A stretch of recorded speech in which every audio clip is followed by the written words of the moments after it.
سلام. خودتون رو معرفی میکنید برای ما؟ من ماریا واکپور هستم. دانشجوی دوره ورکشاپ دیسپچری حقوق تابان بودم. خیلی عالی. ما شنیدیم شما تشریف بردید و اسکیل تست داشتید و لایسنس دیسپچریتون رو با رتبه بالا دریافت کردید.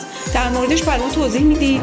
تمام موارد کاربردی در شغل دیسپچ که شامل فلایت پلن ها میشه، ایتیس فلایت پلن و اپریشنال فلایت پلن و همینطور بررسی شرایط آب و هوای حاضر در مقصد، مبدأ و مسیر و همینطور محاسبه سوخت‌های پروازی و تمام آیتم هایی که در فولدر پروازی قرار میگیره رو آموزش دیدم و همینطور به دوستان پیشنهادم این هستش که حتما در این دوره شرکت بکنن، چون به من کمک کرد که در این دوره بتونم به نحو احسن سوالات رو که از من پرسیده شده بود رو پاسخ بدم. خیلی ممنون. ما برای ادامه راهتون براتون آرزوی موفقیت میکنیم. خیلی ممنونم. مرسی.